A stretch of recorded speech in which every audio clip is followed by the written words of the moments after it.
Ce matin, je vais vous montrer un peu ce que je fais en compétition, surtout au niveau Newaza.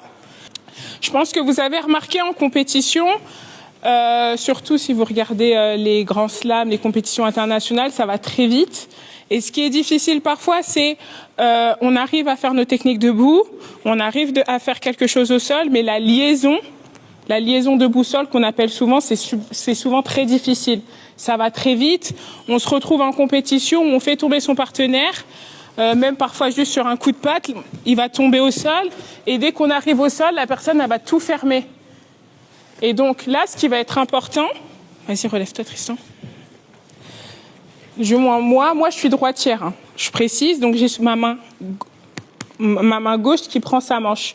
Et en fait, à chaque fois que je vais faire tomber mon partenaire ou même sur un coup de patte ou autre, c'est de toujours garder cette manche. Et c'est ça qui va me permettre, même si je fais un pauvre coup de patte et que la personne elle tombe à genoux, là, je vais pouvoir être plus rapide sur la liaison. Ok?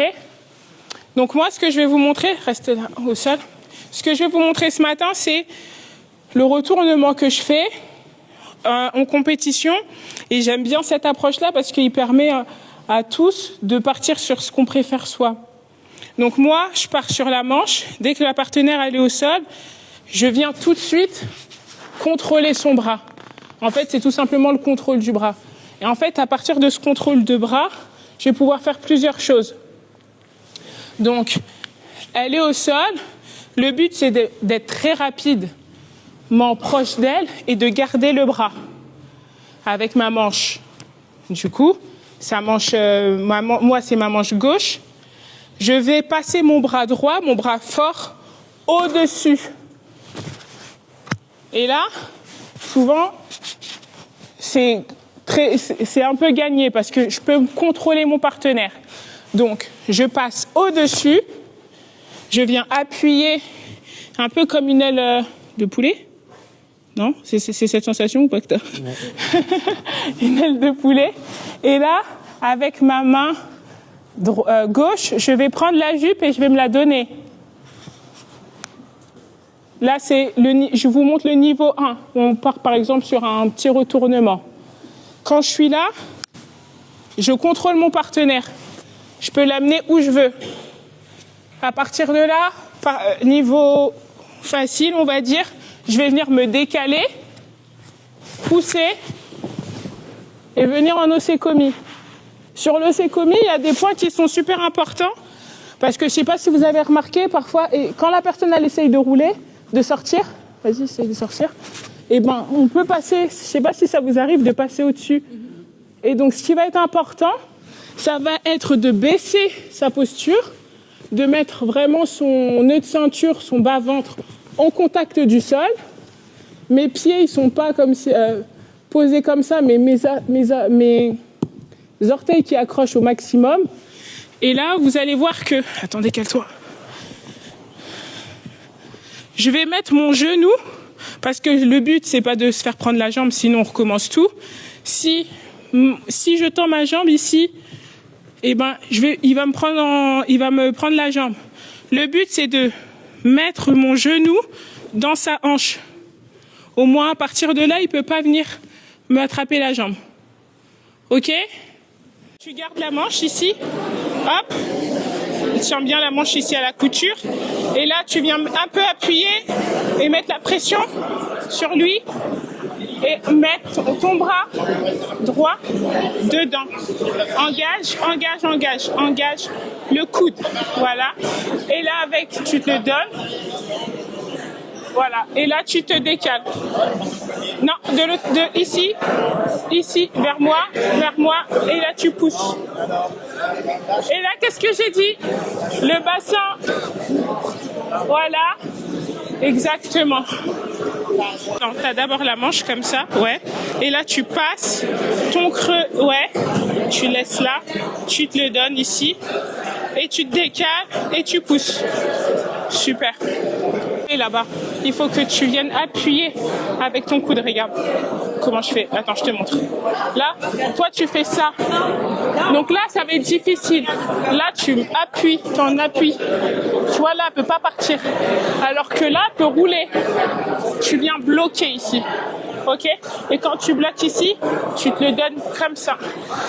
Je vois qu'il y en a qui ont du mal à faire le contrôle et ils laissent partir le bras.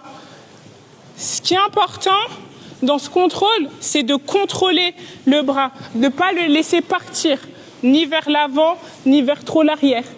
C'est de vraiment rester en appui, ma main et mon coude sur son épaule, comme si on était un peu en diagonale.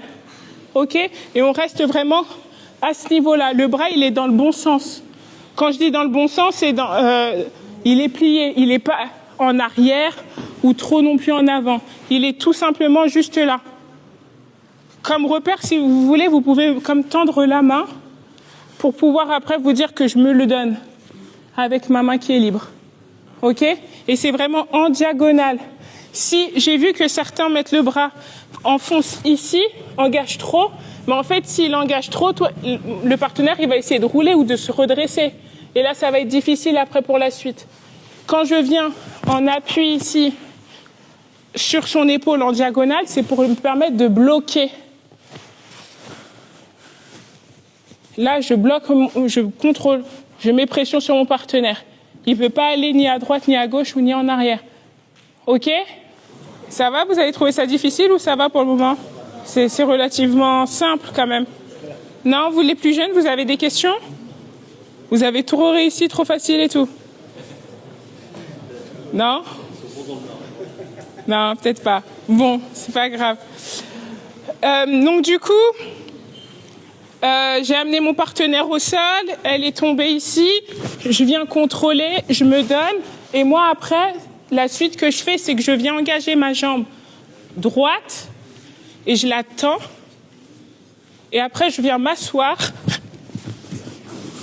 pour venir faire ça. Ça, c'est la finalité. Oh là. Il va falloir la faire dans tous les sens. Donc là, c'est la finalité. Je vais découper. Donc quand je suis ici, est-ce que vous savez... Problème technique, là. Ouais. Est-ce que vous savez, là, souvent, on vient faire quoi comme technique? Et souvent, les personnes qu'on est dans cette situation, on vient engager Sankaku. Et en fait, vu que la personne, souvent, elle va penser que je vais mettre Sankaku, elle va venir défendre ici sur ma jambe. Elle va repousser ou essayer de tirer le bras, mon genou à elle. Et ben moi, ce que je vais faire, c'est qu'au lieu de... Je la fais croire que je vais faire Sankaku, mais en fait, je viens tendre ma jambe. Et quand je viens tendre ma jambe, je viens m'asseoir. Et en fait, là, ça la bloque. Est-ce que tu peux aller dans une direction? Non. Là, elle est carrément bloquée parce que... Et sur le haut, j'ai le contrôle du bras. Et sur la jambe, eh ben, je l'ai mis en extension.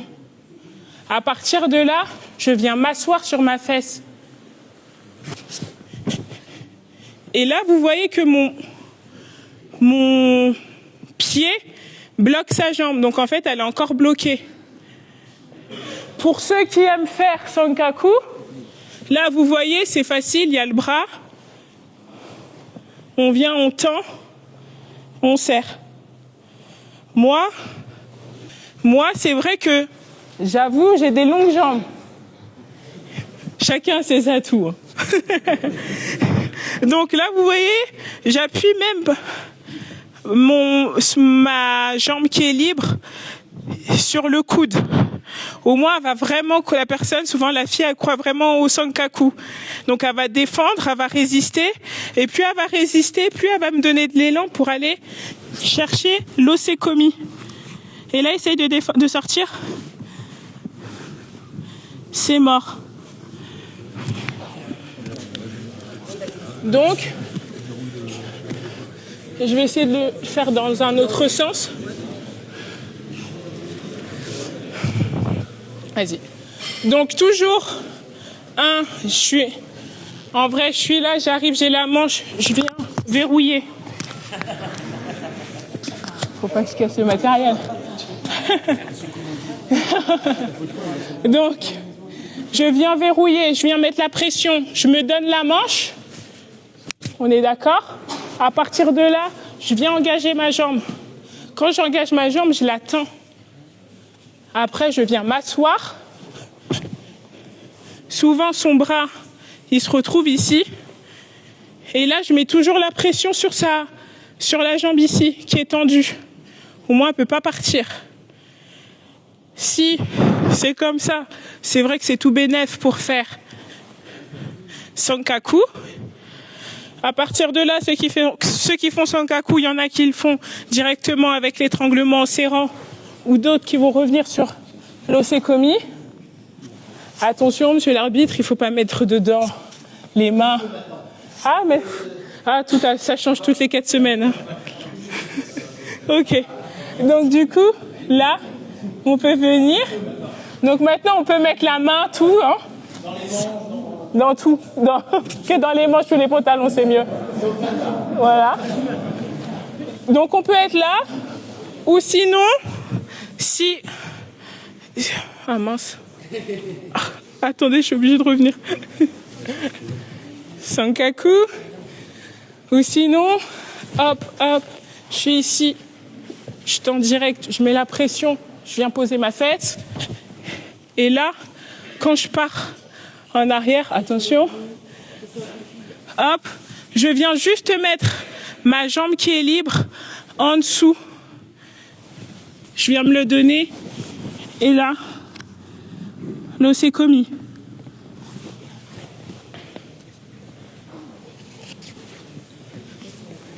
T'allais rajouter un truc, Mathieu? Ah, ok. Non, sur l'arbitrage. Est-ce que vous voulez que je vous remontre peut-être? C'est un peu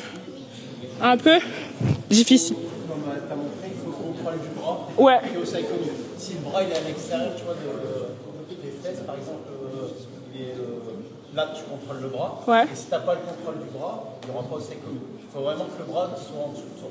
C'est-à-dire, fais-le. Ouais, j'en apprends tous les jours encore. Donc, étape 1, on a la manche.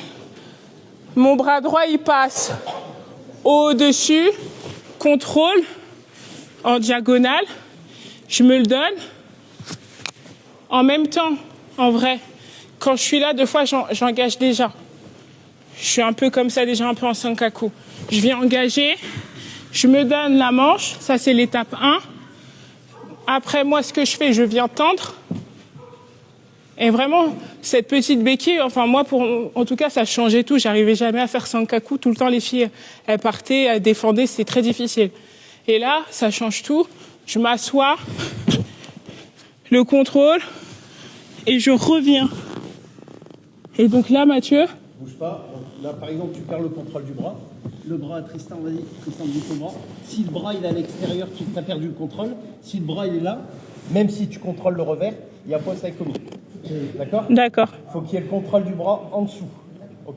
Mais si vous faites comme Madeleine, le contrôle il est fait, il n'y a pas de souci. Par contre, si le bras il est à l'extérieur, il n'y a pas osekomi. Ok. Vraiment, le contrôle du bras, tu ne vois pas le bras comme Madeleine à la semaine au début. Voilà, s'il y a le contrôle, c'est bon. Voilà. Et je rajoute... Le contrôle, il est nécessaire en fait. S'il n'y a pas de contrôle, il n'y a pas d'étape 2, il n'y a pas d'étape 3. Je reviens vraiment sur ce contrôle du bras. Ça va vraiment être, on va dire, l'étape qui va tout ouvrir. Parce qu'en fait, si je ne contrôle pas le bras, admettons, je suis ici, je tends la jambe et j'essaye de partir. Juste même, souvent ce qu'on voit, c'est on vient juste tenir comme ça. C'est trop vague. Il y a trop de chances qu'ils défendent et qu'on n'ait pas le contrôle. Donc vraiment, c'est super important pour vous, enfin pour nous tous, même pour moi, de toujours avoir ce contrôle-là. À partir du moment où je suis là et que je me le donne, en fonction de la fille, comment elle réagit, je peux même faire la bourrine et venir en osekomi comme ça. Et ça, je le montre même aux plus jeunes parce que sur un osekomi, ça marche vraiment. Et pour vous dire, là, j'étais au Japon. bah, les filles, elles le font toutes, quoi.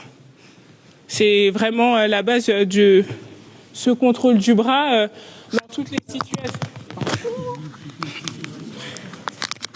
Dans toutes les situations, vous verrez sur les compétitions, mais à partir du moment où la fille, elle est là, il y en a qui partent même comme ça, après en comme une forme de sumigeshi ou autre, mais tout part du contrôle du bras.